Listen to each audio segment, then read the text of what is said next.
Hello everyone. Once again welcome back to our YouTube channel Tech Gyan. इस video को बनाने का मेन मोटिव ये है कि हमारे पास एक डाउट क्वेश्चन है।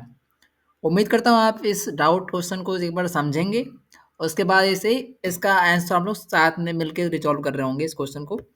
हमारे पास लेट सपोज क्वेश्चन ये है कि लेट सपोज हमारे पास एक वेरिएबल ए में मैंने 1000 स्टोर किया, फिर मैंने एक और वेरिएबल है बी, इसमें 1000 स्टोर किया। अब अगर हम चेक करना चाहें कि क्या ए और बी सेम है, ये आपको उम्मीद करता हूँ समझ में आ रहा होगा। हमने यहाँ पे इज कीवर्ड अर्थात आइडेंटिटी ऑपरेटर का यूज कर रखा है। अगर आपने वो वीडियो नहीं देखी है, अगर आप नहीं जानते हो आइडेंटिटी ऑपरेटर के बारे में, तो आप प्लीज, हमने उस वीडियो का लिंक डिस्क्रिप्शन में दे रखा है, आप वहाँ जाइए और एक बार आइडेंटिटी ऑपरेटर के बारे में वीडियो देखिए। फिर आप ये वीडियो एक बार इस डाउट क्वेश्चन को जरूर अटेम्प्ट कीजिएगा। ओके, यहाँ पे हमारा क्वेश्चन ये है कि अगर हम इस चीज को प्रिंट करें, हमने ए में 1000 स्टोर किया और बी में भी 1000 स्टोर किया, तो आपको क्लियरली समझ में आ रहा होगा कि यहाँ पे एक बॉक्स बना होगा ए, और ए मेमोरी में 1000 स्टोर हुआ और फिर वैसे ही बी में 1000 स्टोर हुआ, अलग अलग मेमोरी लोकेशन पे स्टोर हुआ। इस चीज को अगर हम रन कराना चाहेंगे, लेट सपोज कि हम इस चीज को रन कराते हैं, तो आउटपुट में ट्रू आएगा। लेकिन अगर इसी चीज को हम अपने पावर सेल पे, पावर सेल आप समझ रहे होंगे, अगर आपको पावर सेल ओपन करना नहीं आती तो आप सिंपल पहले कमांड प्रॉम्प्ट खोलिए, cmd उसमें टाइप कीजिए और जो प्रॉम्प्ट खुल के आएगी, अब इसमें सिंपल अगर पाइथन इंस्टॉल है तो आप पाइथन लिख के जैसे ही सर्च करेंगे तो एक ऐसा ट्रिपल एरो बनेगी, इसका मतलब कि पाइथन सेल एक्टिवेट हो चुका है। आप सिंपल इसमें अगर वही चीज इसमें लिखे, हम एक बार ए में लिखा हमने 1000, फिर एक और वेरिएबल लिया बी में हमने लिखा 1000 और फिर से वही चीज जो हमने VS कोड में ट्राई करी थी वही चीज यहाँ लिखते हैं और एंटर करेंगे। देखिए आउटपुट क्या है, फॉल्स। ऐसा क्यों हो रहा है? रियलिटी ये है कि ये जो पावर सेल है ये डेवलपिंग के टाइम पे डिजाइन किया गया था, बट वहीं अगर हम VS कोड की बात करें तो अब मॉडर्न में डिजाइन किया गया है। तो यहाँ पे अगर वही चीज, अगर हम एक, इससे पहले कि हम क्वेश्चन को अटेम्प्ट करें, एक बार इसी को हम रिप्लेस करते हैं 1000 के बजाय 100 से।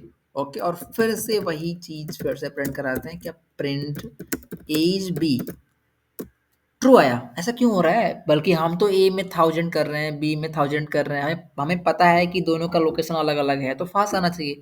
सेम यहाँ भी है कि हम ए में 100 कर रहे हैं, बी में भी 100 कर रहे हैं और दोनों की लोकेशन अलग अलग है, तो यहाँ पे फास्ट आना चाहिए। तो ट्रू क्यों आ रहा है? ट्रू नहीं आना चाहिए। और हाँ, एक बात और कि ये चीज़ केवल आइडियली पे ही होगी। अगर आप मॉडर्न का कोई आइडियली यूज कर रहे हैं जस्ट लाइक पाईचार्म या फिर VS कोड, तो ये प्रॉब्लम नहीं आएगी। ओके, तो इस चीज़ के कंसेप्ट को देखते हुए इसके पीछे का रीजन ये है। यहाँ मैंने इस चीज़ को लिख के समझाने का प्रयास किया है आपको। यहाँ मैंने एग्जाम्पल वो चीज़ एक बार पेज पे भी लिख के रखा था। जैसे देखिए, आपने मैंने क्या किया, वही चीज़ लिखा है, एक वेरिएबल में 100 है, स्पेक में ये है, तो ट्रू आ रहा है, बल्कि फॉल्स आना चाहिए। ऐसा इसलिए हो रहा है, एक बार पढ़ते हैं। Python pre creates integers from -5 to 256 and store them in memory. कहने का मतलब ये है कि अगर आप किसी भी वेरिएबल में कोई भी वैल्यू जो 256 से कम हो लिखा आपने, तो वो इसके लिए एक प्री क्रिएट स्टोर मेमोरी पे बाय डिफॉल्ट स्टोर कर देगा। और अगर अब फिर से आप अगर कोई और वैल्यू को कहीं असाइन करेंगे, लेट सपोज बी में मैंने फिर से कर लिया 100, तो अब ये इसके लिए अलग से ब्लॉक नहीं बनाएगा। क्लियर? ये इस चीज़ के लिए अलग से ब्लॉक नहीं बनाएगा क्योंकि जो वैल्यूज हैं वो इसके बीच में लाई कर रही होती हैं। ओके, तो ये इसके लिए पहले से ही अपने by default pre defined functions के थ्रू इसको एक एक पार्टिकुलर मेमोरी लोकेशन पे हैंडल कर रहा होता है। तो इस चीज़ को ये बैकएंड में इसी के पास पॉइंट कर देगा, पिन कर देगा, और इसीलिए जब भी आप फिर नया वैल्यू दे रहे होगे वो उसको उसी प्लेस पे मार्क कर देगा। क्लियर? तो इसलिए मतलब 256 से -5 के रेंज की जो भी वैल्यूज होंगी, अगर उसको हम डिफरेंट डिफरेंट लोकेशंस दे रहे हैं, और तो आउटपुट में हमें उन दोनों का लोकेशन सेम दिखाएगा। ओके, ये बात आप याद रखिएगा। ये बहुत ही ज़रूरी पॉइंट है, एक बहुत ही मिनी पॉइंट है, बट इम्पोर्टेंट है। ओके, तो उम्मीद करता हूँ आपको ये समझ में आया होगा। अगर आपको ये वीडियो पसंद आई है तो don't forget to hit subscribe button and don't forget to like, share and subscribe. Thank you.